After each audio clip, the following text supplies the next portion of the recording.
الحمدللہ رب العالمین والصلاة والسلام علی اشرف الانبیاء والمرسلین وبعد اعوذ باللہ من الشیطان الرجیم وقضى ربک الا تعبدوا الا ایاہ وبالوالدین احسانا۔ اسلام میں صلہ رحمی کی بہت زیادہ اہمیت ہے اور بہت زیادہ فضیلت ہے۔ صلہ رحمی کا مفہوم یہ ہے کہ اپنے رشتہ داروں کے ساتھ اچھا سلوک کرنا ہے، بہتر سلوک کرنا ہے۔ جو نسب کے اعتبار سے جو رشتہ ثابت ہوتے ہیں ان لوگوں کے ساتھ بہتر سلوک کرنا، اچھا سلوک کرنا، مصیبت میں کام آنا، ہمدردی کا ماحول بنائے رکھنا، اور کوئی رشتہ دار اگر بدسلوکی کرے پھر بھی وہاں پر برداشت کرنا، صبر کرنا، اسے صلہ رحمی کہا جاتا ہے۔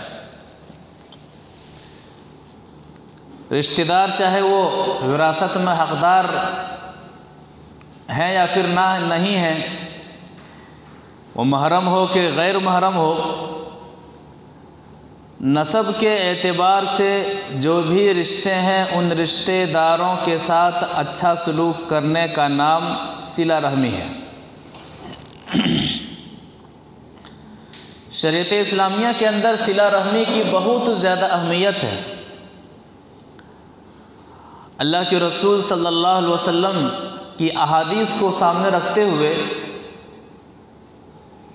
آج ہم صلہ رحمی کے تعلق سے غور کریں گے اور سمجھیں گے کہ اسلام کے اندر صلہ رحمی کی کتنی زیادہ فضیلت ہے اور ایک مسلمان کو خاص کر کے صلہ رحمی پر کتنا زیادہ دھیان دینا چاہیے ایسے ماحول میں کہ جو معاشرہ بالکل صلہ رحمی سے الگ ہو چکا ہے، لوگ صلہ رحمی کو بھول چکے ہیں، رشتہ داروں کے ساتھ اچھا سلوک کرنے کا مزاج ختم ہوتا جا رہا ہے۔ ایسے ماحول میں اللہ کے رسول صلی اللہ علیہ وسلم کے فرمودات صلہ رحمی کے تعلق سے بڑی اہمیت کے حامل ہیں، بڑی فضیلت کے حامل ہیں۔ صلہ رحمی کی فضیلت کیا ہے، ان کے فضائل کیا ہے؟ صلہ رحمی کا پہلا فائدہ ایک حدیث کے اندر صلہ رحمی کے دو فائدے بیان کیے گئے ہیں کہ صلہ رحمی کرنے کی وجہ سے اللہ تبارک و تعالی مال میں برکت عطا فرماتا ہے، رزق میں برکت عطا فرماتا ہے، اور عمر میں برکت عطا فرماتا ہے، عمر میں اللہ تبارک و تعالی اضافہ فرماتا ہے۔ حدیث سے سمجھتے ہیں۔ وعن انس بن مالک رضی اللہ تعالیٰ عنہ قال قال رسول اللہ صلی اللہ علیہ وسلم من احب ان یبسط له فی رزقه وینسأ له فی اثره فلیصل رحمہ، رواہ البخاری فی کتاب الادب۔ بخاری شریف کے اندر یہ حدیث کتاب الادب کے اندر اسی طرح سے موجود ہے۔ راوی حدیث جیسا کہ پتہ چلا حضرت انس بن مالک رضی اللہ تعالی عنہ ہے۔ وہ فرماتے ہیں کہ اللہ کے رسول صلی اللہ علیہ وسلم نے فرمایا من احب ان یبسط له فی رزقه، جو شخص رزق میں کشادگی چاہتا ہو، جو شخص چاہتا ہے کہ اللہ تعالیٰ میری روزی روٹی کا معاملہ آسان فرما دے، جو رزق میں بڑھوتری چاہتا ہے، وَيُنْسَأَ لَهُ فِي أَثَرِهِ، اور جو چاہتا ہے کہ اللہ تبارک و تعالیٰ اس کی عمر میں اضافہ کر دے، اس کی عمر کو بڑھا دے، تو ایک کام کرنا ہے۔ وہ کیا کرنا ہے؟ فَلْيَصِلْ رَحِمَهُ، وہ صلہ رحمی کرے، رشتہ داروں کے ساتھ وہ اچھا معاملہ کرے، رشتہ داروں کے ساتھ وہ بہتر معاملہ کرے۔ تو صلہ رحمی کے دو فائدے اس حدیث کے اندر بیان کیے گئے ہیں۔ پہلا فائدہ کہ صلہ رحمی کرنے کی وجہ سے مال میں اضافہ ہوتا ہے. دوسرا فائدہ صلہ رحمی کرنے کی وجہ سے اللہ تبارک و تعالی عمر میں اضافہ فرماتا ہے. صلہ رحمی کی فضیلت میں سے اور ایک حدیث، وعن ثوبان رضی اللہ تعالیٰ عنہ قال قال رسول اللہ صلی اللہ علیہ وسلم ان الرجل لا يحرم الرزق بالذنب يصيبه وان القدر ولا يرد القدر الا الدعاء ولا يزيد في الامر الا البر. رواه احمد فی مسند. مسند احمد کی حدیث ہے. راوی حدیث ہے ثوبان رضی اللہ تعالی عنہ ہیں. وہ فرماتے ہیں کہ اللہ کے رسول صلی اللہ علیہ وسلم نے فرمایا ان الرجل لا يحرم الرزق بالذنب يصيبه. آدمی گناہ کرنے کی وجہ سے رزق سے محروم کر دیا جاتا ہے. آدمی جب گناہ کا عادی ہو جاتا ہے تو اللہ تبارک و تعالی رزق میں تنگی پیدا فرما دیتا ہے. ایک تو یہ مسئلہ معلوم ہوتا ہے اس حدیث کے ٹکڑے کا. دوسرا مفہوم کہ آدمی گناہ کرنے کی وجہ سے رزق سے محروم کر دیا جاتا ہے. یعنی آدمی کے پاس مال تو ہوتا ہے لیکن گناہگار ہے، مال کو گناہ کا ذریعہ بنا رہا ہے، جس کی وجہ سے اللہ تبارک و تعالیٰ اس کی زندگی تنگ کر دیتا ہے، اس کی زندگی سے چین و سکون کو چھین لیتا ہے. اس کے بعد آگے فرماتے ہیں کہ اللہ کے رسول صلی اللہ علیہ وسلم نے فرمایا کہ لا يرد القدر الا الدعاء. دعا سے تقدیر بدل جاتی ہے. لا يرد القدر الا الدعاء. دعا سے تقدیر بدل جاتی ہے. ولا يزيد في العمر الا البر. اور آدمی جب صلہ رحمی کرتا ہے، رشتہ داروں کے ساتھ اچھا سلوک کرتا ہے تو عمر میں اضافہ ہو جاتا ہے. کیا مطلب ہے؟ دعا سے تقدیر بدل جاتی ہے، عمر میں اضافہ ہو جاتا ہے. جبکہ تقدیر میں سب کچھ تو لکھ دی گئی ہے، ساری باتیں لکھی ہوئی ہیں. مطلب یہ ہے کہ بعض اعمال ایسے ہیں جن کا تعلق سبب سے ہے، ریزن سے ہے. اللہ تعالیٰ نے اس سبب کو واضح کر دیا ہے، اللہ کے رسول صلی اللہ علیہ وسلم نے اس سبب کو واضح کر دیا ہے کہ یہ کام کرے گا تو یہ معاملہ ہوگا، یہ کام کرے گا تو یہ فائدہ ہوگا. حدیث میں ایسے بیان ہے کہ آدمی دعا کرے گا تو دعا کی وجہ سے اس آدمی کی تقدیر بدل جائے گی. سبب کیا ہے؟ دعا ہے. آدمی صلہ رحمی کرے گا تو صلہ رحمی کی وجہ سے اللہ تبارک و تعالیٰ اس شخص کے عمر میں اضافہ فرما دے گا.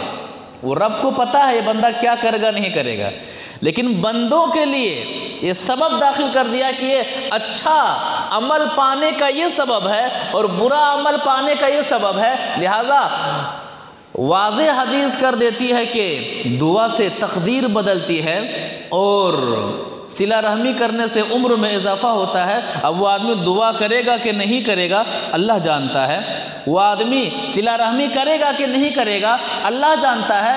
اور کرے گا تو اس کی عمر میں اضافہ اور نہیں کرے گا تو اس کی عمر میں اضافہ نہیں. اللہ کو پتہ ہے یہ کیا کرے گا نہیں کرے گا.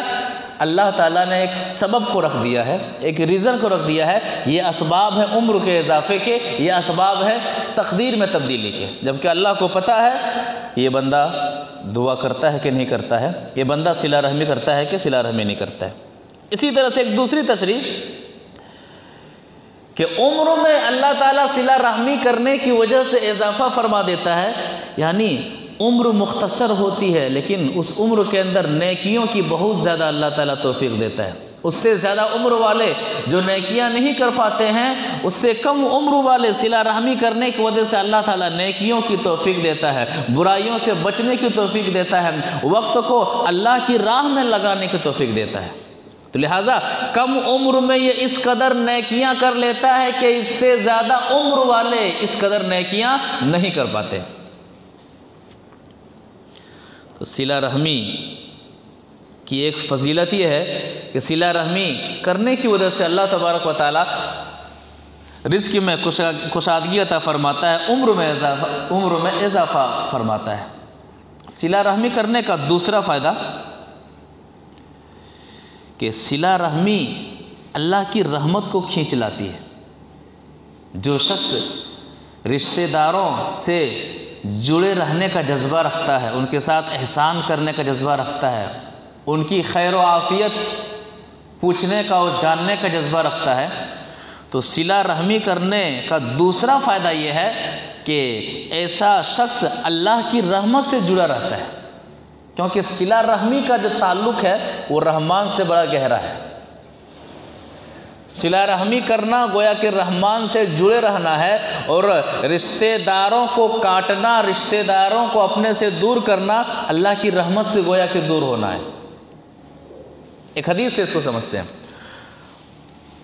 وعن ابی ہریرہ رضی اللہ تعالی عنہ قال قال رسول اللہ صلی اللہ علیہ وسلم الرحیم شجنۃ من الرحمن قال اللہ تعالی فمن وصلک وصلته ومن قطعک قطعته رواہ البخاری فی کتاب الادب۔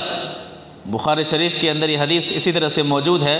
راوی حدیث حضرت ابو ہریرہ رضی اللہ تعالی عنہ ہے۔ وہ فرماتے ہیں کہ اللہ کے رسول صلی اللہ علیہ وسلم نے فرمایا الرحیم شجنۃ من الرحمن، رشتے ناطے کو جوڑنا، اس چیز کا تعلق رحمان سے بڑا گہرا ہے۔ لفظ رحیم را حا میم، تو اس لفظ کا تعلق رحمان سے بڑا گہرا ہے۔ را حا میم، مزید اس کے اندر الف اور نون کو اضافہ کر دیتے ہیں تو رحمان ہو جاتا ہے، اور الف اور نون کو ختم کر دیتے ہیں تو رحیم ہو جاتا ہے۔ تو حدیث کا یہ ہے کہ یہ رحیم کا تعلق، رشتے ناطے کا تعلق رحمان سے بڑا گہرا ہے، رحمان سے بڑا مضبوط ہے۔ اور اللہ تعالیٰ کہتا ہے فمن وصلک وصلتہ، اے رحیم، اے رشتہ ناتا جو تجھے جوڑتا ہے میں اس سے جوڑوں گا، میں اسے جوڑوں گا۔ ومن قطعک قطعتہ، اور جو رشتہ داری کو کاٹے گا میں بھی اس سے کٹ جاؤں گا، میں بھی اس پر رحمت کو روک دوں گا۔ تو رشتہ داری، صلہ رحمی کا جذبہ دل میں رکھنا اللہ تعالیٰ کی رحمت کو اپنے اوپر لانے کے مترادف ہے۔ تو صلہ رحمی کی ایک فضیلت اس حدیث کے اندر بیان کی گئی ہے کہ آدمی جس قدر صلہ رحمی کرتا ہے اللہ تعالیٰ کی رحمت کا وہ شخص حقدار ہوتا چلا جاتا ہے۔ صلہ رحمی کی ایک اور فضیلت، صلہ رحمی کرنے کی وجہ سے خاندان میں محبت پیدا ہوتی ہے، رشتہ داروں میں محبت باقی رہتی ہے، الفت باقی رہتی ہے، ہمدردی باقی رہتی ہے۔ اور ایک حدیث کے اندر صلہ رحمی کرنے کے 3 فائدے بتلائے گئے ہیں۔ وہ 3 فائدے کیا ہیں ایک حدیث سے سمجھتے ہیں۔ وعن ابی ہریرہ رضی اللہ تعالی عنہ عن النبی صلی اللہ علیہ وسلم قال تعلموا من انسابکم الذین تصلون به ارحامکم فإن صلة الرحم محبة في الأهل مثرات في المال منسعة في الأثر رواہ الترمذی فی ابواب البر والصلہ۔ ترمذی شریف کی حدیث ہے، راوی حدیث ہے ابو ہریرہ رضی اللہ تعالی عنہ ہے۔ وہ فرماتے ہیں کہ اللہ کے رسول صلی اللہ علیہ وسلم نے فرمایا تعلموا من انسابکم الذین تصلون به ارحامکم، اپنے نسب کو اس حد تک جان لو کہ جس کی بنیاد پر تم اپنے رشتہ داروں کے ساتھ صلہ رحمی کر سکو۔ میرے ددھیال کے رشتے میں سے ہیں، یہ میرے ننھیال کے رشتے میں سے ہیں، یہ میرے بھائی کا معاملہ، یہ میری بہن کا معاملہ ہے۔ تو نسبی رشتے کو، سلسلہ نسب کو اس حد تک جانے رکھو کہ ان کے ساتھ صلہ رحمی کرنے میں آسانی ہو۔ کتنا اہم تعلق ہے کہ صلہ رحمی کرنے کے لیے اپنے خاندان کے لوگوں کو تلاشیے، اپنے نسب کے لوگوں کو تلاشیے۔ یہ میرے کہاں کے رشتہ دار ہیں، یہ میرے کہاں کے رشتہ دار ہیں۔ ایسے ماحول میں جہاں بھائی بھائی کا خون کرنے کے لیے تیار ہو جاتا ہے، یہ حدیث بڑی اہمیت کی حامل ہے کہ تلاشنا ہے کہ نسبی رشتہ دار، نسب کے اعتبار سے جو رشتہ دار ہیں انہیں تلاشنا ہے، چاہے ددیالی ہو چاہے ننیالی ہو، ماں کی طرف سے رشتہ دار، باپ کی طرف سے رشتہ دار۔ تو حدیث کہہ رہی ہے کہ نسبی رشتے کو اس حد تک تلاش کرو، تلاش کرنے کی وجہ کیا ہے؟ تاکہ اس کے ساتھ صلہ رحمی کر سکو، تاکہ اس کے ساتھ اچھا برتاؤ کر سکو، اچھا سلوک کر سکو۔ کیوں؟ اس کے بعد 3 فائدے بتلائے گئے ہیں۔ یہ 3 فائدے بہت خوش نصیب ہیں وہ شخص جو حدیث کی روشنی میں اپنے نسبی رشتہ داروں کو تلاشتے ہیں اور صلہ رحمی کرتے ہیں، اور یہ 3 فائدوں کے وہ حقدار ہوتے ہیں۔ پہلا فائدہ، فَإِنَّ صِلَةَ الرَّحِمِ مُحَبَّةٌ فِي الْأَهْلِ، صلہ رحمی کرنے کی وجہ سے رشتہ داروں، نسبی رشتہ داروں کا خیال کرنے کی وجہ سے اللہ تبارک و تعالی رشتہ داروں کی محبت اس کے اندر ڈال دیتا ہے۔ اپنے خاندان میں، اپنے نسبی لوگوں میں ان کا مقام بڑا اونچا ہوتا ہے، لوگ انہیں اپنے دل میں، اپنے جان میں بساتے ہیں، ان کا مقام اونچا ہوتا ہے، اور رب کی نظر میں بھی ان کا مقام اونچا ہوتا ہے۔ تو خاندانی محبت زندہ رہتی ہے، نسبی محبت زندہ رہتی ہے، پہلا فائدہ۔ دوسرا فائدہ، مسرات فی المال، مال میں اضافہ ہوتا ہے۔ نسبی جو رشتہ دار ہیں، مصیبت میں، پریشانی میں آپ ان کا ساتھ دے رہے ہیں، زبان کے اعتبار سے ساتھ دے رہے ہیں، جسم کے اعتبار سے ساتھ دے رہے ہیں، مجبور ہے، مال سے ان کی مدد کر رہے ہیں، دیکھنے میں تو لگ رہا ہے کہ میرا مال کم ہو رہا ہے، حدیث کہہ رہی ہے کہ صلہ رحمی کرنے کی وجہ سے اللہ تعالیٰ مال میں اضافہ فرماتا ہے۔ رزق میں کشادگی کا اہم سبب، بھائی سے دشمنی مول کر کے، بھائی کا حق دبا کر کے، بہن نے بھائی کا حق دبایا ہے، بھائی نے بہن کا حق دبایا ہے، پریشان ہے کہ رزق میں کشادگی نہیں ہے، رزق کے معاملے میں پریشان ہے۔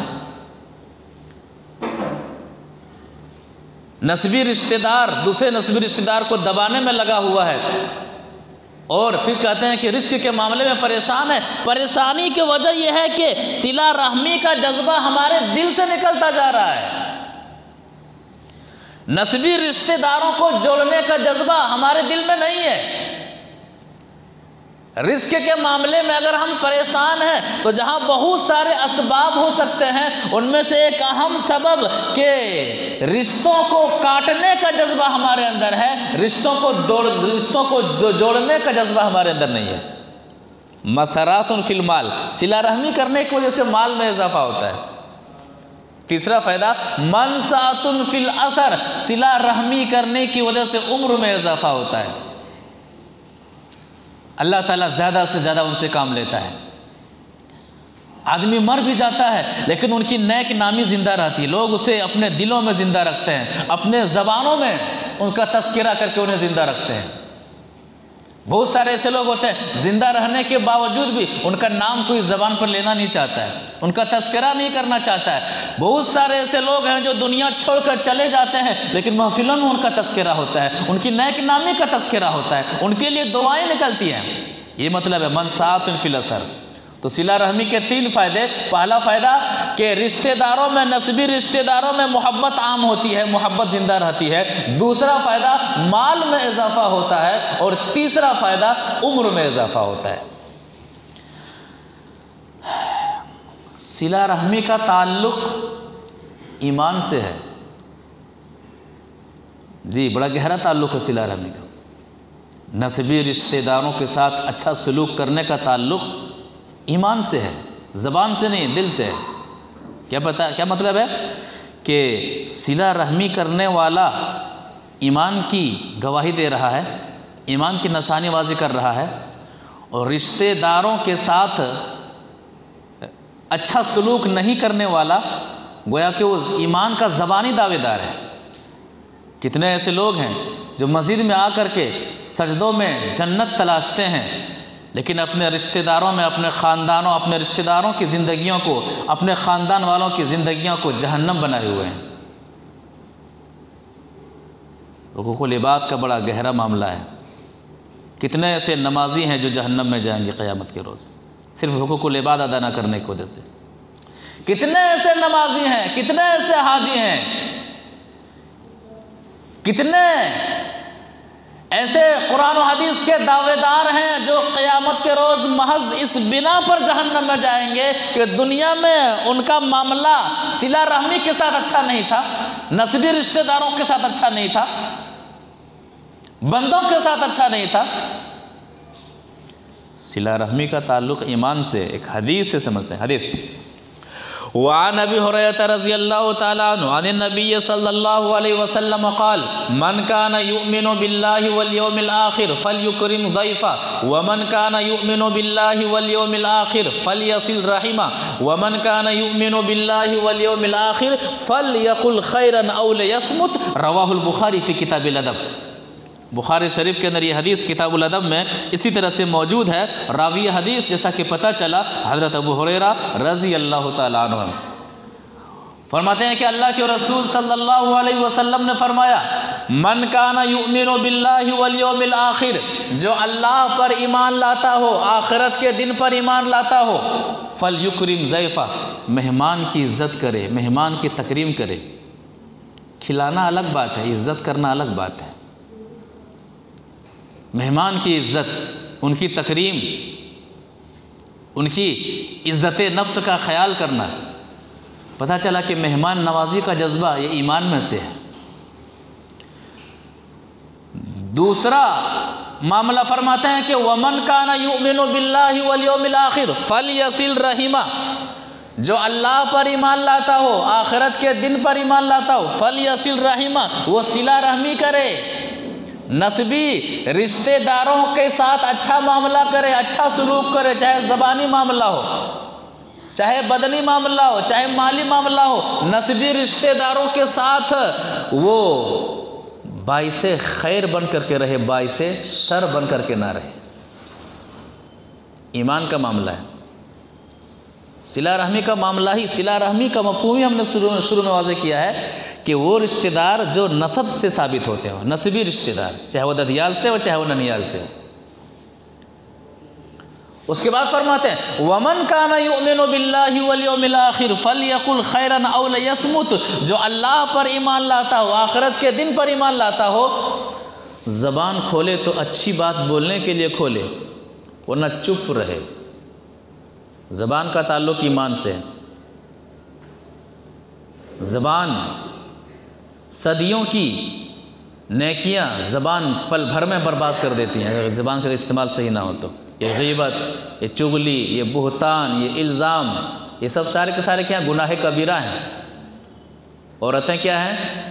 اس کے دروازے پر بیٹھے ہوئے ہیں، اس کے دروازے پر بیٹھے ہوئے ہیں، اس کے صحن میں بیٹھے ہوئے ہیں، پورے محلے کی عورتیں وہاں جمع ہیں، اس کے بارے میں بال کی کھال نکال رہی ہیں، اس کے بارے میں بال کی کھال نکال رہی ہیں۔ بسا اوقات ایسی ایسی باتیں نکال لیتی ہیں جو اس گھر والوں کو پتہ نہیں ہوتا کہ میرے گھر میں ایسی باتیں ہو رہی ہیں۔ بچنا چاہیے، پرہیز کرنا چاہیے۔ پل بھر کی یہ صدیوں کی نیکیاں زبان کا غلط استعمال کرنے کی وجہ سے پل بھر میں بدل جاتی ہے۔ تو صلہ رحمی کا ایک اہم فائدہ کیا ہے کہ صلہ رحمی کا تعلق ایمان سے ہے۔ صلہ رحمی کرنے والا گویا کہ ایمان کی گواہی دے رہا ہے۔ صلہ رحمی کے فائدے میں سے ایک اور اہم فائدہ، صلہ رحمی دخول جنت کا سبب ہے۔ صلہ رحمی کی وجہ سے آدمی جنت میں داخل ہوگا۔ حدیث وعن ابی ایوب الانصاری رضی اللہ تعالیٰ عنہ قال یا رسول اللہ اخبرنی بعمل یدخلنی الجنہ فقال القوم ما له ما له فقال رسول اللہ صلی اللہ علیہ وسلم عرب ما له فقال النبي صلى الله عليه وسلم تعبد الله لا تشرك به شيئا وتقيم الصلاة وتؤتي الزكاة وتصل الرحم ذرها قال كأنه كان على راحلته رواه البخاری فی کتاب الادب۔ بخاری شریف کے اندر یہ حدیث اسی طرح سے موجود ہے۔ راوی حدیث حضرت ابو ایوب الانصاری رضی اللہ تعالیٰ عنہ، یہ میزبان رسول ہیں۔ جب اللہ کے رسول صلی اللہ علیہ وسلم ہجرت کر کے مدینہ تشریف لے جاتے ہیں تو مدینہ والے کی یہ خواہش ہوتی ہے کہ نبی صلی اللہ علیہ وسلم ہمارے یہاں تشریف فرمائیں، اور یہ شرف کس کو حاصل ہوتا ہے؟ ابو ایوب الانصاری رضی اللہ تعالیٰ عنہ کو حاصل ہوتا ہے۔ وہ فرماتے ہیں کہ میں نے کہا اے اللہ کے رسول صلی اللہ علیہ وسلم اخبرنی بعمل یدخلنی الجنہ، ایسا کام بتلائیے کہ ایسا عمل بتلائیے میں کروں تو میں جنت میں چلا جاؤں، میں جنت میں داخل ہو جاؤں۔ صحابہ نے کہا مالا میرے بھائی کو کیا ہو گیا ہے، یہ کیا سوال کر رہے ہیں؟ اللہ کے رسول صلی اللہ علیہ وسلم نے فرمایا عرب مالا، اسے ضرورت ہے، سوال کرنے دیجئے۔ جنت کے بارے میں سوال ہوا ہے، سوال کی انہیں ضرورت پڑی ہے، سوال کرنے دیا جائے۔ اس سوال سے، اس مسئلے سے ایک نقطے کا یہ بھی علم ہوتا ہے کہ آپ کتب احادیث کو چھان ماریے، صحابہ کرام کے سارے سوالات کا تعلق آخرت کی کامیابی سے ملے گا۔ ہمارا معاملہ کیا ہے؟ ہمارے ذہنوں میں کیا سوالات آتے ہیں؟ دنیا میں اچھی سے اچھی نوکری مجھے کیسے مل سکے، اچھا سا اچھا گھر میں کیسے بنا لوں، آرام و آسائش کے لیے اچھے سے اچھے اسباب میرے گھر میں مہیا کیسے ہوں، میں اچھے سے اچھے نمبرات کیسے حاصل کر لوں۔ یہ سارے سوالات، ان سارے سوالات کا تعلق دنیا سے ہے، لیکن کتب احادیث میں صحابہ کرام کے سوالوں پر غور کریں گے تو سارے سوالات کا تعلق آخرت کی کامیابی سے۔ اس سے ایک نقطہ معلوم ہوتا ہے، دنیا تو ہے ہی ہے، نہ مانگے پھر بھی مل جائے گی، لیکن ایک مسلمان کی زندگی میں ہمیشہ آخرت کی فکر اور آخرت کا سوال سب سے زیادہ کھٹکنا چاہیے کہ میں وہاں پر کیسے کامیاب ہو جاؤں۔ کہا کہ عمل ایسا بتلائیے کہ میں جنت میں چلا جاؤں۔ اللہ کے رسول صلی اللہ علیہ وسلم نے فرمایا تعبد اللہ ولا تشرک بہ شیئا، اللہ کی عبادت کرنا اور اس کے ساتھ کسی کو شریک نہ ٹھہرانا، اس لیے کہ کائنات کا سب سے عظیم ثواب توحید ہے، توحید پر قائم رہنا ہے، اور کائنات کا سب سے بڑا جرم اللہ تعالیٰ کے ساتھ شرک کرنا ہے، دوسروں کو شریک ٹھہرانا ہے۔ نماز، قیام، رکوع، سجدہ، دعا، خوف، امید، نفع اور نقصان کا مالک، اولاد دینے والی ذات، شفا دینے والی ذات، نقصان پہنچانے والی ذات، نقصان کو دور کرنے والی ذات صرف اور صرف اللہ کی ہے۔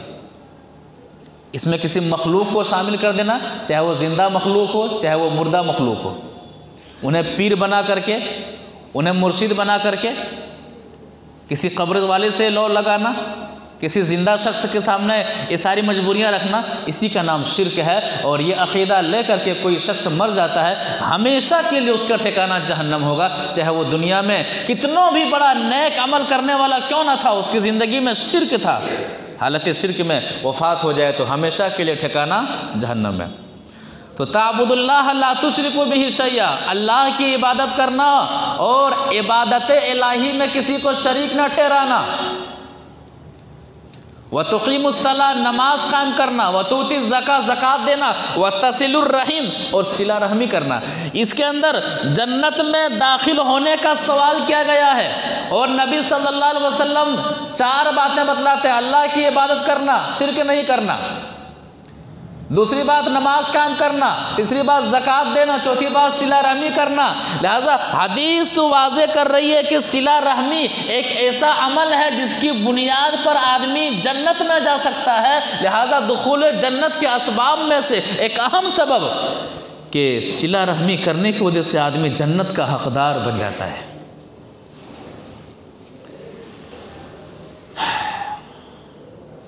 اسی طرح سے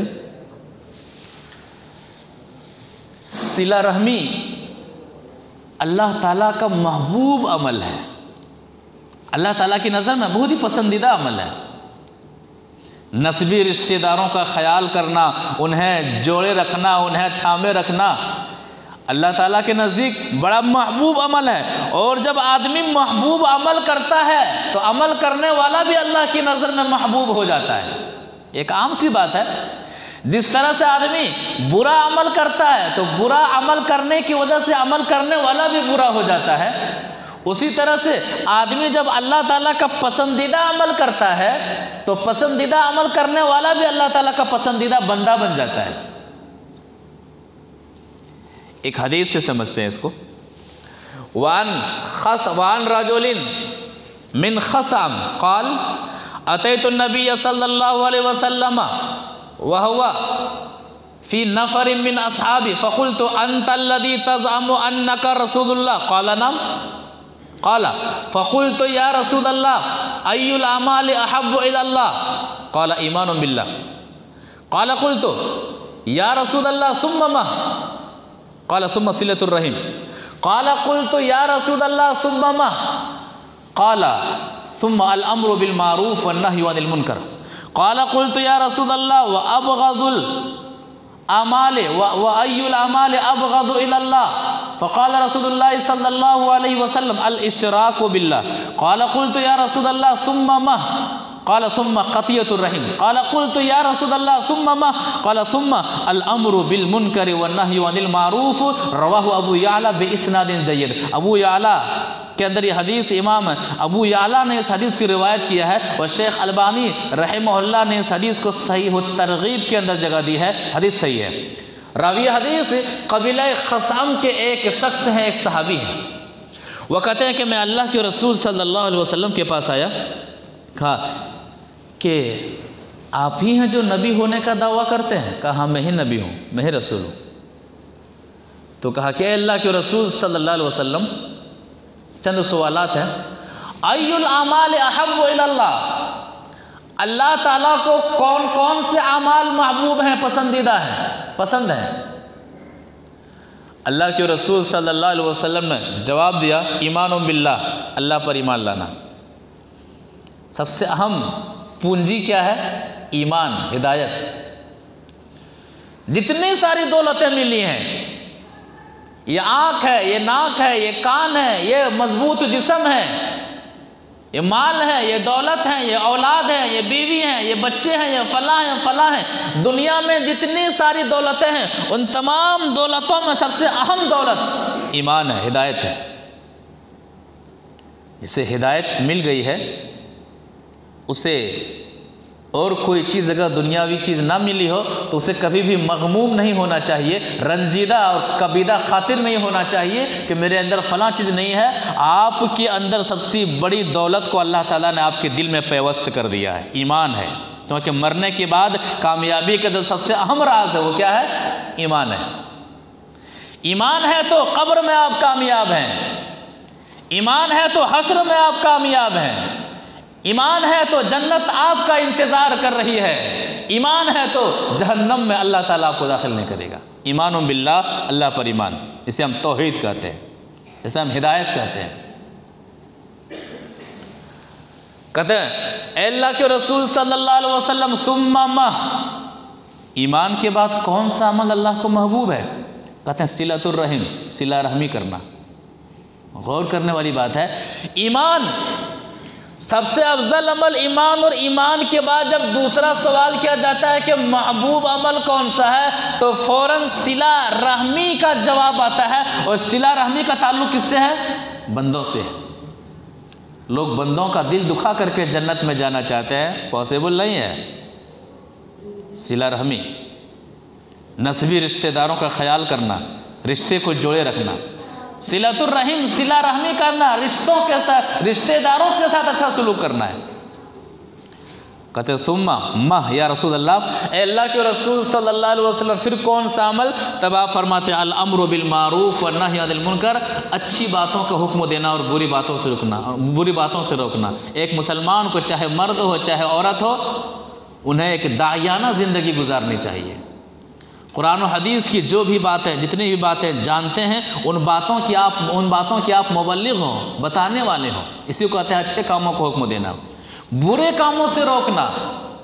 یہ عمل نہ ہونے کی وجہ سے معاشرہ برائیوں سے لت پت ہے، برائیوں میں ڈوبتا چلا جا رہا ہے، اچھے لوگوں کی خاموشی کی وجہ سے۔ جہاں بہت سارے اسباب ہوتے ہیں معاشرے میں برائی پھیلنے کے، ان میں سے ایک اہم سبب یہ ہوتا ہے کہ اچھے لوگ خاموش رہتے ہیں، ہمیں کیا لینا ہے، ہم دروازہ بند کیے رکھتے ہیں۔ نہیں، آپ بھی پوچھے جائیں گے، اگر آپ نے حق ادا نہیں کیا تبلیغ کا، آپ بھی پوچھے جائیں گے، برابر میں گناہ کے آپ شریک ہیں آپ۔ تو الامر بالمعروف والنہی عن المنکر اللہ تعالیٰ کا پسندیدہ عمل ہے، اچھی باتوں کا حکم دینا اور برے باتوں سے روکنا۔ لہٰذا اپنے شرعی علم کی بنیاد پر، ایک تو ہوتا ہے کہ آدمی کے پاس غلط علم ہے اور پھیلا رہا ہے، فتنہ ہے، یہ فساد ہے، یہ بھی غلط ہے۔ لیکن آدمی کے پاس صحیح علم ہے، قرآن و حدیث کا صحیح فہم ہے اور پھیلا نہیں رہا ہے، یہ بھی غلط ہے۔ قرآن و حدیث کا صحیح فہم اور صحیح علم جس قدر ہے اس قدر اس کے مطابق آپ کا داعی ہونا ہے۔ قرآن و حدیث کا صحیح علم نہیں ہے، منمانی علم ہے، تو یہ بھی فساد کا ایک ذریعہ ہے۔ تو 3 اعمال میں سے ایک عمل صلہ رحمی کرنا، یہ اللہ تعالیٰ کا محبوب عمل ہے، پسندیدہ عمل ہے۔ اسی طرح سے صلہ رحمی کی فضیلت میں سے ایک اور اہم فضیلت یہ ہے کہ صلہ رحمی کرنے کی وجہ سے اللہ تعالیٰ گناہوں کو معاف فرما دیتا ہے، خطاؤں کو معاف فرما دیتا ہے۔ ایک حدیث سے سمجھتے ہیں۔ وعن عبداللہ بن عمر رضی اللہ تعالیٰ عنہما قال اتى النبی صلی اللہ علیہ وسلم رجلا فقال یا رسول اللہ انی اذنبت ذنبا کثیرا فهل لی من توبہ قال هل لك من قال لا قال هل لك من خالہ قال نعم قال فبرها رواہ ابن حبان فی صحیح۔ ابن حبان کی حدیث ہے، راوی حدیث حضرت عبداللہ بن عمر رضی اللہ تعالی عنہما ہے۔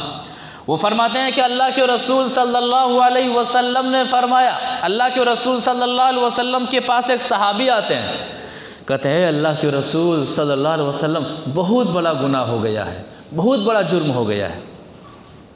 گناہ کے اصول میں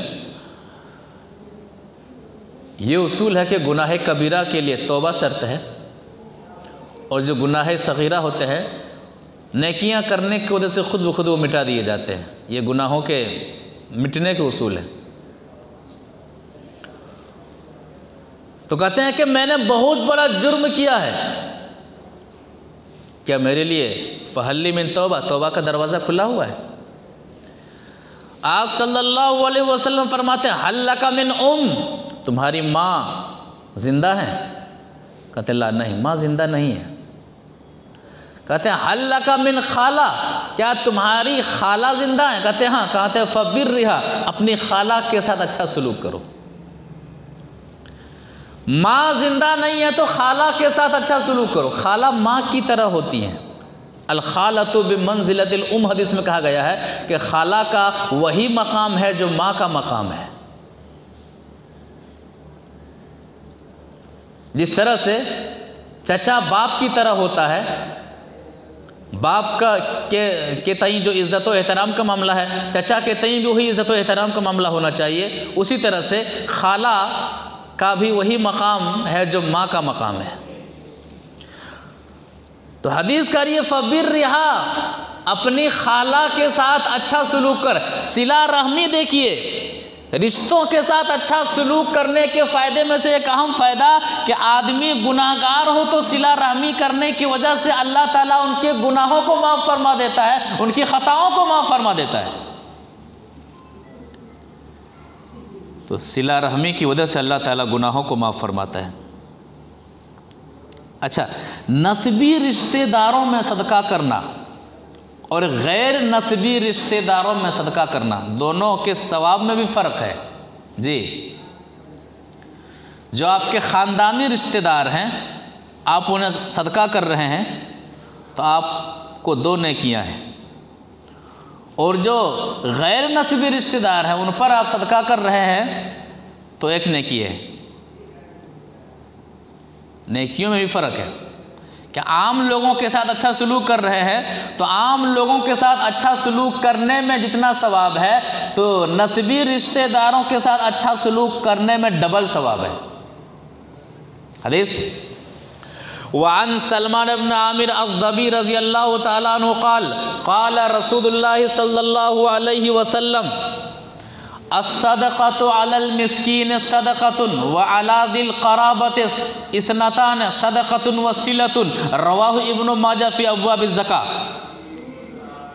ابن ماجہ کی حدیث ہے، راوی حدیث ہے سلمان بن عامر رضی اللہ تعالیٰ عنہ ہے۔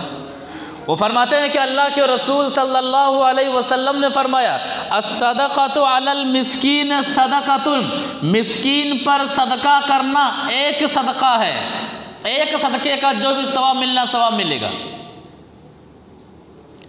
عام مسکین ہے، اس پر انہیں بھی ان کا بھی خیال کرنا ہے، تو عام مسکین پر صدقہ کرنا ہے یہ ایک صدقہ ہے۔ وعلی ذی القرابۃ اثنتان، لیکن اگر مسکین آپ کے رشتہ دار ہیں، آپ کے نسبی رشتہ دار ہیں، اور آپ نے نسبی رشتہ داروں کا خیال رکھا ہے، اپنے رشتہ دار محتاج کا خیال رکھا ہے اور ان پر اپنا مال خرچ کیا ہے، اثنتان، تو آپ ڈبل ثواب کے حقدار ہیں۔ ایک تو صلہ رحمی کرنے کا ثواب، وہ صدقۃ، اور دوسرا صدقہ کرنے کا ثواب۔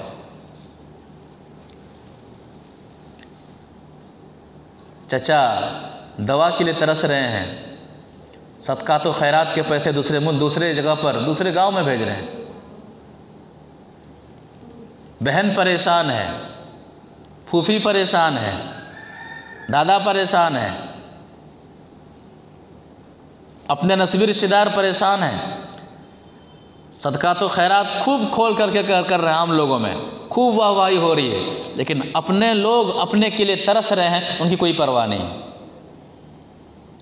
ایسا نہیں ہونا چاہیے۔ صلہ رحمی میں آدمی جب صدقہ کرتا ہے تو وہ ڈبل ثواب کا حقدار ہوتا ہے، ڈبل نیکی کا حقدار ہوتا ہے۔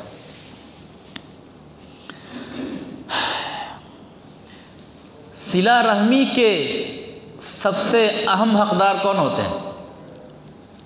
صلہ رحمی کا سب سے اول حقدار، سب سے پہلا حق کون رکھتا ہے؟ کون؟ ماں۔ والدین میں سب سے پہلا حق کس کا ہے؟ ماں کا ہے۔ اسلام میں صلہ رحمی کی بڑی اہمیت ہے، اور صلہ رحمی میں سب سے جو اول حق ہے وہ ماں کا حق ہے، اس کے بعد بیوی کا حق ہے، اس کے بعد اولاد کا حق ہے، اس کے بعد پڑوسی کا حق ہے، اس کے بعد اور نسبی رشتہ داروں کا حق ہے۔ ماں دوا کے لیے ترس رہی ہے، بیٹے کو پرواہ نہیں ہے۔ ماں دل کے تسلی کے لیے چاہتی ہے کہ بیٹا میرے پاس کچھ لمحہ بیٹھے، مجھ سے باتیں کرے، بیٹے کے پاس وقت نہیں ہے۔ ماں باپ پریشان ہیں، ماں باپ بے چین ہیں، ماں باپ اچھے کھانے کو ترس رہے ہیں، ماں باپ اچھے پینے کو ترس رہے ہیں، ماں باپ کے پاس رہنے کے لیے جگہ نہیں ہے، لیکن اولاد اے سی میں ہے، ایئر کنڈیشن میں ہے، خود ایئر کنڈیشن میں سو رہے ہیں، ماں باپ کے لیے ماں کے لیے رہنے کے پاس ان کے رکھنے کے لیے ان کے پاس جگہ نہیں ہے، ان کے پاس روم نہیں ہے، باپ کو رکھنے کے لیے ان کے پاس کوئی جگہ نہیں ہے۔ اولاد بیمار ہو جائے، بچہ بیمار ہو جائے، بیوی بیمار ہو جائے، شہر کو چھوڑ کر کے کبھی پٹنہ کا سفر کیا جاتا ہے، کبھی گورکھپور کا سفر کیا جاتا ہے، کبھی دہلی کا سفر کیا جاتا ہے۔ ماں بیمار ہے، عادت ہو گئی ہے، نارمل کھانسی ہے، کوئی پرواہ نہیں ہے،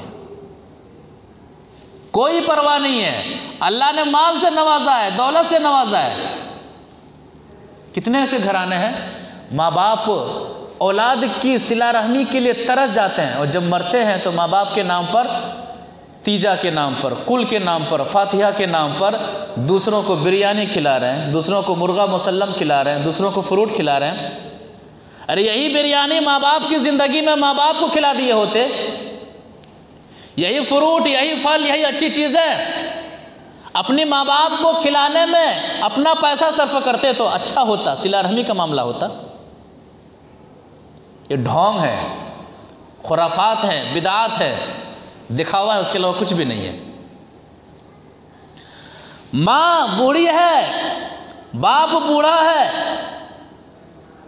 بیٹا اولاد کی ترقی میں مگن ہے،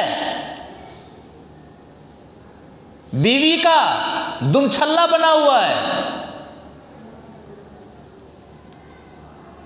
ماں کو رہنے کے لیے نہ مکان ہے، ماں کو کھانے کے لیے نہ صحیح غذا موجود ہے، دوائی کے لیے نہ ماں کو دینے کے لیے نہ تو دوائی کے لیے پیسے ہیں ان کے پاس،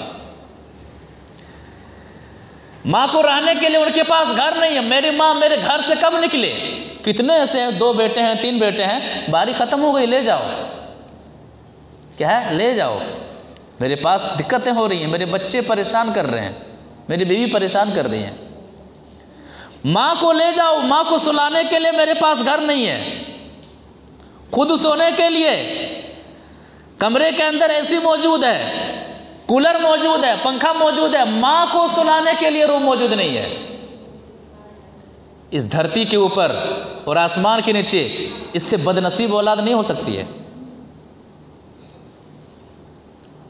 5 حقوق قرآن میں بیان کیے گئے، 5 حقوق، والدین کے 5 حقوق ہیں، وہ حقوق ادا کرتے ہیں۔ سب سے صلہ رحمی کا اول حق ماں کا ہے۔ اللہ تبارک و تعالیٰ سورہ بنی اسرائیل آیت نمبر 23 اور 24 کے اندر فرماتا ہے، آیت کے مفہوم پر غور کیا جائے۔ اللہ تعالیٰ فرماتا ہے وَقَضَىٰ رَبُّكَ أَلَّا تَعْبُدُوا إِلَّا إِيَّاهُ، تیرے رب کا فیصلہ ہو چکا ہے، اللہ تعبدوا الا ایاہ، اللہ ہی کی عبادت کرنا، اللہ کے علاوہ کسی اور کی عبادت نہ کرنا، وبالوالدین احسانا، اور ماں باپ کے ساتھ اچھا سلوک کرنا، ماں باپ کے ساتھ اچھا برتاؤ کرنا، ماں باپ کے ساتھ نرمی کا معاملہ کرنا۔ اما یبلغن عندک الکبر احدہما او کلاہما، آپ مضبوط ہو چکے ہیں، آپ جوان ہو چکے ہیں، آپ اچھا کھا رہے ہیں، اچھا کما رہے ہیں، اچھی جگہ پر رہ رہے ہیں، آپ کی مضبوطی کے زمانے میں آپ کی ماں بوڑھی ہو چکی ہے، آپ کا باپ بوڑھا ہو چکا ہے، آپ کی ماں کمزور ہو چکی ہے، آپ کی ماں کا دماغ کمزور ہو چکا ہے، آپ کی ماں کا جسم کمزور ہو چکا ہے، آپ کی ماں کی آنکھیں کمزور ہو چکی ہیں، آپ کی ماں کا ذہن کام نہیں کر رہا ہے، جو چاہے بولتی ہیں، جیسے چاہے بولتی رہتی ہیں۔ اما یبلغن عندک الکبر احدہما او کلاہما، ماں آپ کے سامنے بوڑھی ہو چکی ہے، باپ آپ کے سامنے بوڑھا ہو چکا ہے، کمزور ہو چکا ہے، اب کیا کرنا ہے؟ فلا تقل لہما اف، اف تک بھی نہیں کہنا ہے۔ بڑھاپے کی وجہ سے کوئی غلط عمل صادر ہو جائے تو ماں باپ کے غلط عمل پر اف تک بھی نہیں کہنا ہے، دل میں برا بھی نہیں جاننا ہے۔ ولا تنہرہما، دوسرا حق ماں باپ کو جھڑکنا نہیں ہے، سخت الفاظ کے ساتھ ماں باپ کے سامنے پیش نہیں ہونا ہے۔ وَقُلْ لَهُمَا قَوْلًا كَرِيمًا، بوڑھے ماں باپ کے ساتھ، بوڑھی ماں کے ساتھ اچھی اچھی باتیں کرنا ہے، بہتر باتیں کرنا ہے، اچھے انداز سے باتیں کرنا ہے۔ چوتھا حق وَاخْفِضْ لَهُمَا جَنَاحَ الذُّلِّ مِنَ الرَّحْمَةِ، ماں سے محبت کرتے ہوئے، باپ سے محبت کرتے ہوئے، محبت میں، شفقت میں، پیار میں اپنے ماں باپ کے ساتھ بالکل نرم بن جانا ہے، نرمی کے ساتھ پیش آنا ہے۔ جس طرح سے ایک پرندہ اپنے بچوں کو سمیٹتے ہوئے پروں کو پھیلا دیتا ہے، اپنے پروں کے آغوش میں لے لیتا ہے، اپنے پروں کے اندر بچوں کو لے لیتا ہے، اور بچے وہاں پر اپنے آپ کو بہت ہی سکون محسوس کرتے ہیں، اپنے ماں باپ کے ساتھ اسی طرح سے نرم مزاج بن جانا ہے، نرم زبان والی بن جانا ہے۔ پانچواں حق وَقُلْ رَبِّ ارْحَمْهُمَا كَمَا رَبَّيَانِي صَغِيرًا، دعا کرتے رہنا ہے۔ کیا دعا کرنا ہے؟ رب ارحمہما کما ربیانی صغیرا، پروردگارا میری ماں پر رحم فرمانا، میرے باپ پر رحم فرمانا، جس طرح میرے بچپنے میں میرے ماں باپ نے مجھ پر رحم فرمایا تھا، جس طرح سے میرے بچپنے میں میرے ماں باپ نے میرا خیال کیا تھا، میرے لیے اپنا سکون ختم کر دیا تھا، اپنا کھانا پینا چینج کر دیا تھا، میرے لیے رات کی نیند کو جنہوں نے قربان کر دیا تھا، آج میں مضبوط ہوں، آج میری ماں کمزور ہے، جب میری ماں مضبوط تھی تو جب اور اس وقت میں کمزور تھا، میری کمزوری کے عالم میں میری مضبوط ماں نے میرا خیال کیا تھا، آج میری مضبوطی کے عالم میں میری بوڑھی ماں کا تو خیال کرنا۔ وَقُلْ رَبِّ ارْحَمْهُمَا كَمَا رَبَّيَانِي صَغِيرًا۔ 5 حقوق ہیں، ادا ہوتے ہیں؟ اف بھی نہیں کہنا ہے، سخت الفاظ سے پیش نہیں آنا ہے، اچھی طرح سے باتیں کرنا ہے، وقت نہیں ملتا ہمارے پاس بیٹھنے کا، اور الفت و محبت کے بازو پست کر دینا ہے، یعنی بالکل نرمی کے ساتھ۔ ماں کو آپ سے بات کرنے میں جھجک محسوس نہ ہو کہ میرا بیٹا ڈانٹ تو نہیں دے گا، باپ کو آپ سے بات کرنے میں جھجک محسوس نہ ہو کہ میرا بیٹا بہت بڑے پد میں ہے، پتہ نہیں میری بات سنے گا کہ نہیں سنے گا، یہ ذہن و خیال میں بھی نہ آئے۔ اور 5واں حق دعا بھی کرنا ہے کہ رب ارحمہما کما ربیانی صغیرا، جس طرح ماضی میں میرا خیال کیا تھا، احسان کا بدلہ احسان ہونا چاہیے کہ پروردگارہ تو بھی اس وقت ان کا خیال کرنا۔ یہ 5 حقوق ہیں۔ ایک صحابی سوال کرتے ہیں کہ اے اللہ کے رسول صلی اللہ علیہ وسلم، سب سے زیادہ حق، اللہ کی بات، سب سے زیادہ حق مجھ پر کس کا ہے؟ سب سے زیادہ حق مجھ پر کس کا ہے؟ اللہ کے رسول صلی اللہ علیہ وسلم نے بڑا پیارا جواب دیا تھا، ایک حدیث سے سمجھتے ہیں۔ وعن ابی ہریرہ رضی اللہ تعالی عنہ قال قال رسول اللہ صلی اللہ علیہ وسلم وعن ابی ہریرہ رضی اللہ تعالی عنہ قال ان رجلا قال یا رسول اللہ من احق الناس بحسن صحابتی قال امک قال ثم من قال ثم امک قال ثم من قال ثم امک قال ثم من قال ثم ابوک، رواہ البخاری فی کتاب الادب۔ بخاری شریف کے اندر یہ حدیث اسی طرح سے موجود ہے۔ راوی حدیث حضرت ابو ہریرہ رضی اللہ تعالیٰ عنہ ہے۔ وہ کہتے ہیں کہ ایک صحابی نبی صلی اللہ علیہ وسلم کے پاس آتے ہیں، کیا کہتے ہیں کہ اے اللہ کے رسول صلی اللہ علیہ وسلم، من احق الناس بحسن صحابتی، مجھ پر سب سے زیادہ مخلوق میں سے کس کا حق ہے؟ یہ سوال ہر بیٹے کے، ہر اولاد کے ذہن و دماغ میں گھومنا چاہیے۔ حق ادا کرنے کی ترتیب میں اگر غلطیاں کریں گے تو گنہگار ہو جائیں گے۔ ماں کا حق ہے، باپ کا حق ہے، اولاد کا حق ہے، بیوی کا حق ہے، شریعت نے سب کے حقوق کو عائد کیے ہیں۔ تو من حق الناس بحسن صحابتی، اے اللہ کے رسول صلی اللہ علیہ وسلم، لوگوں میں مجھ پر سب سے زیادہ حق کس کا ہے؟ کہا امک، تمہاری ماں، تمہاری ماں۔ عموماً ماں باپ جب بڑھاپے کو پہنچ جاتے ہیں تو یہ تنہا ہونے لگتے ہیں، یہ تنہا ہونے لگتے ہیں۔ اولاد کا سپورٹ، اولاد کے سپورٹ کی ضرورت بہت سخت ہوتی ہے۔ ہر چیز سے جب کمزور ہو جاتے ہیں، اب وہ جاب نہیں کر سکتے ہیں، اب وہ ایک الگ زندگی میں چلے جاتے ہیں، اور اس دوران اگر اولاد ساتھ نہ دے تو وہ ڈپریشن کا شکار ہونے لگتے ہیں۔ اور بعض اولاد کی شکایتیں ایسی ہوتی ہیں، اولاد کا درد ایسا ہوتا ہے کہ بوڑھے ماں باپ کسی سے شیئر بھی نہیں کرتے اور اندر گھٹن کا وہ شکار ہونے لگتے ہیں، گھٹتے رہتے ہیں، گلتے رہتے ہیں۔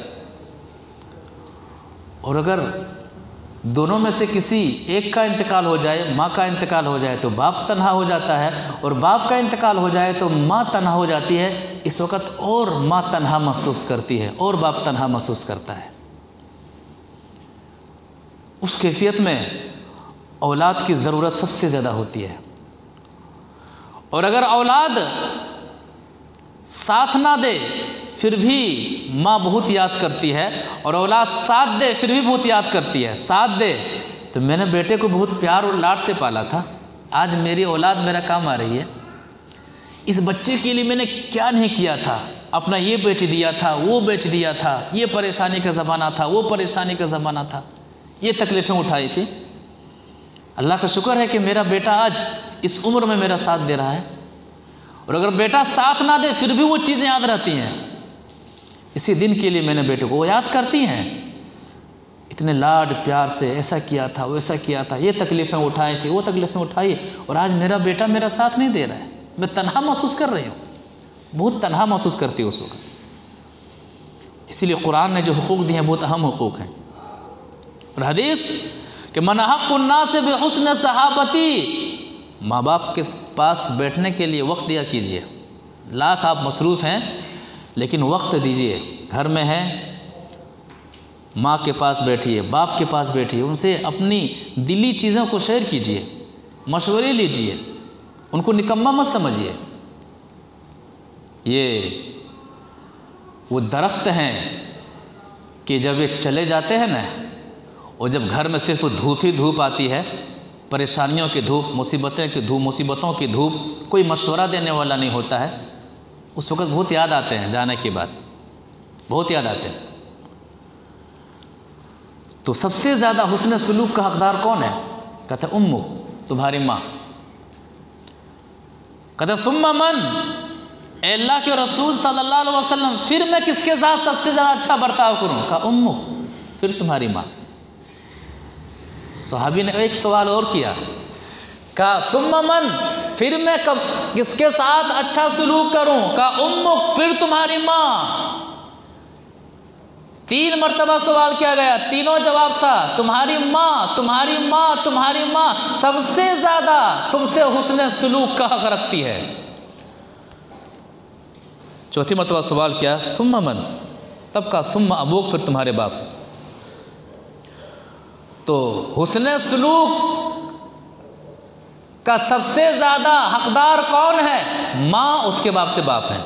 والدین کے حقوق کے بعد ہی دنیاوی مخلوقات کے حقوق ہیں.